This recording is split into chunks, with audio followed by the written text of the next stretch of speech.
The giant garden. ఒకప్పుడు కొండల మధ్య ఉన్న ఒక చిన్న గ్రామంలో లిల్లీ అనే ఆసక్తికరమైన యువతి నివసించేది.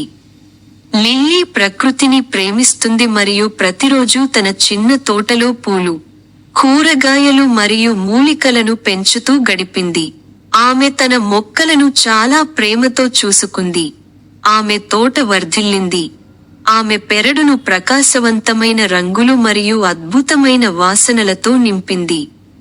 ఒకరోజు ఉదయం లిల్లీ తన తోటను చూసుకుంటున్నప్పుడు ఆమె అసాధారణమైన దాన్ని గమనించింది. ఒకటి, అపారమైన విత్తనం. ఆమె ఎప్పుడూ చూడని విధంగా మట్టిలో పడి ఉంది.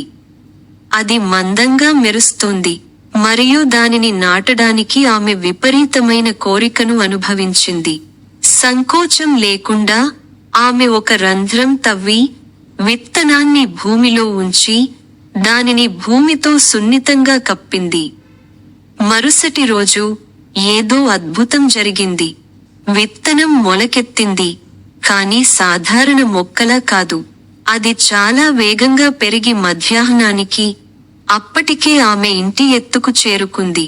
తీగలు అన్ని వైపులా వక్రీకృతమై వంకరగా ఉన్నాయి మరియు గొడుగుల పరిమాణంలో భారీ పువ్వులు రాత్రిపూట వికసించాయి. లిల్లీ ఇప్పుడు జెయింట్ గార్డెన్గా మారినందుకు విస్మయం చెందింది. తీగలు ఆకాశంలోకి చేరుకున్నాయి మరియు భారీ పండ్లు ఎత్తైన కొమ్మల నుండి వేలాడదీయడం ప్రారంభించాయి. రంగులు చాలా ప్రకాశవంతంగా ఉన్నాయి. ఇది ఒక కలలో నుండి నేరుగా ప్రపంచంలా కనిపించింది.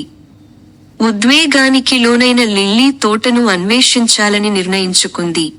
అది ఇప్పుడు దాని స్వంత మాయా రాజ్యంలా అనిపించింది. ఆమె లోతుగా వెళ్ళినప్పుడు తోటలోని చిన్న విత్తనాల నుండి ఎత్తైన చెట్ల వరకు ప్రతిదీ అపారంగా పెరిగిందని లిల్లీ కనుగొంది.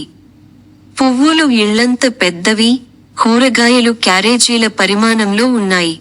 ఆమె ఊహించనంత పెద్ద పెద్ద క్యారెట్లు, టమోటాలు మరియు గుమ్మడికాయలను చూసి ఆశ్చర్యపోయింది. అకస్మాత్తుగా ఆమె, హలో, ఇక్కడ క్రింద, లిల్లీ చుట్టూ చూసింది కానీ ఎవరికీ కనిపించలేదు.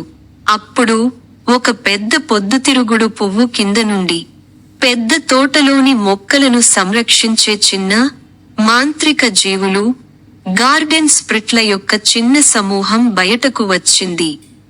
లిల్లీని చూసి ఆమె ఎంత ఆశ్చర్యానికి లోనైందో వాళ్ళు కూడా ఆశ్చర్యపోయారు. ఎవరు నువ్వు? ఆశ్చర్యంగా అడిగింది లిల్లీ. మేము జెయింట్ గార్డెన్ యొక్క సంరక్షకులం, ఒక స్ప్రైట్ అన్నాడు. అతని చిన్న రెక్కలు ఆడుతున్నాయి. నువ్వు వేసిన మంత్ర విత్తనం మాది. ఇప్పుడు తోట మా నియంత్రణకు మించి పెరిగింది. మాకు మీ సహాయం కావాలి, లిల్లీ. ఉద్యానవనం యొక్క మాయాజాలం చాలా బలంగా మారిందని మరియు మొక్కలు చాలా క్రూరంగా పెరుగుతున్నాయని, అది మొత్తం గ్రామాన్ని స్వాధీనం చేసుకోవడం ప్రారంభించిందని స్ప్రిట్స్ వివరించారు. అవి త్వరగా నియంత్రణలోకి రాకపోతే అపారమైన తీగలు మరియు మూలాలు అన్నింటినీ కప్పివేస్తాయి. తన తోటను ప్రేమిస్తూ దానిని బాగా చూసుకునే లిల్లీ సహాయం చేయడానికి అంగీకరించింది. వారు కలిసి పని చేస్తే వారు తోట యొక్క మాయాజాలాన్ని సమతుల్యం చేయగలరని మరియు అది నియంత్రణ లేకుండా పెరగకుండా ఆపగలరని ఆమెకు తెలుసు. తన పక్కన ఉన్న స్ప్రిట్లతో లిల్లీ తన గార్డెనింగ్ నైపుణ్యాలను మరియు ప్రకృతి పట్ల ప్రేమను ఉపయోగించి అడవి మొక్కలకు మార్గనిర్దేశం చేసింది. వాటిని కత్తిరించడం మరియు సరైన ప్రదేశాలలో పువ్వులు వికసించడంలో సహాయపడింది. ఆమె వాటిని శాంతపరచడానికి తీగలతో గుసగుసలాడింది మరియు స్ప్రిట్ల మాయాజాలం సహాయంతో పండ్లు మరియు కూరగాయలు సరైన పరిమాణంలో పెరిగేలా చూసుకుంది. సూర్యుడు అస్తమించడంతో తోట ప్రశాంతమైన మాయా స్వర్గంగా మారింది. భారీ పరిమాణంలో ఉన్న పువ్వులు సాయంత్రం గాలిలో మెల్లగా ఊగుతున్నాయి మరియు పెద్ద పండ్లు చెట్ల నుండి ఖచ్చితంగా వేలాడుతున్నాయి.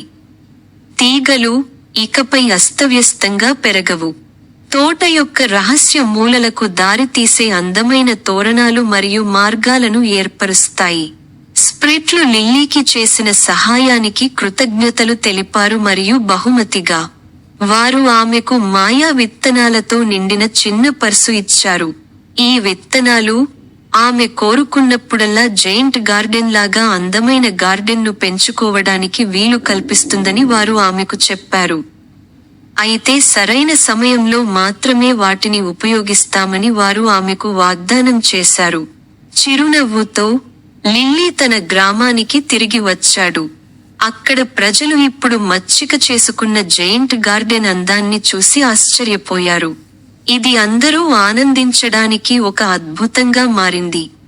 పిల్లలు పెద్ద పువ్వుల క్రింద ఆడుకునే ప్రదేశం మరియు కుటుంబాలు పిక్నిక్ల కోసం అపారమైన పండ్ల చుట్టూ గుమిగూడవచ్చు.